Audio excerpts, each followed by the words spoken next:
this army, for 3 years there was no recruitment. Our forces were cut down by 1,80,000. You saved money. అసలు రక్షణ వ్యవస్థలో ఎందుకు hire చేయట్లేదు?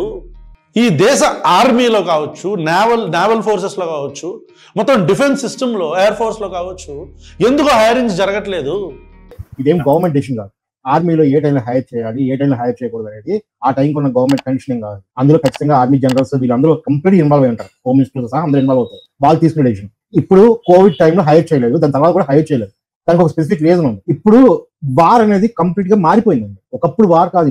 ఒకప్పుడు మనకి సెకండ్ వరల్డ్ వార్, మన ఫ్రీడమ్ టైము, ఆ టైంలో ఏంటంటే ఎవరి దగ్గర మంది ఎక్కువ ఉంటే వాళ్ళే గెలిచేవాళ్ళు. ఇప్పుడు అది కాదు. హ్యూమన్ రిసోర్సెస్ అనే వాటి మీద డిపెండ్ అవ్వడం చాలా తగ్గించేసి వెస్టర్న్ కంట్రీస్ ఇచ్చినామంటే వాళ్ళందరూ డ్రోన్స్ మీద డిపెండ్ అవ్వడం, హ్యూమన్ యొక్క ఇన్వాల్వ్మెంట్ తగ్గించుకున్నారు. ఆర్మీలో ప్రాణ నష్టం జరగకుండా ఉండేలా చూసుకుంటున్నారు. సో ఇండియా అదే స్ట్రాటజీలో డ్రోన్స్ ని, ఎక్విప్మెంట్స్ ని ఎక్కువ తీసుకుంటుంది, హ్యూమన్ రిసోర్సెస్ ని రిస్క్ చేయడం తగ్గించింది. అది ఒక గొప్ప మూవ్. అది ఆర్మీలో ఇన్ఫర్మేషన్. అది వీళ్ళు ఇచ్చినా కూడా దాన్ని కూడా తప్పడుతున్నాడు. అది ఇప్పుడు ఆర్మీలో కొంతమంది హైర్ చేసి వాళ్ళకి స్పెండ్ చేసే బదులు దాన్ని డ్రోన్స్ మీద, వాటి మీద, మిగతా ఎక్విప్మెంట్స్ మీద మనం స్పెండ్ చేయాలి.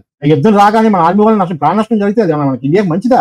మన భారతదేశం ఆర్మీని రీఫార్మ్ చేస్తాం. కంప్లీట్ గా మనం హ్యూమన్స్ మీద డిపెండ్ అవ్వకుండా మెషిన్స్ మీద ఎక్కువ డిపెండ్ అవ్వాలి, ఎక్విప్మెంట్ మీద డిపెండ్ అవ్వాలి.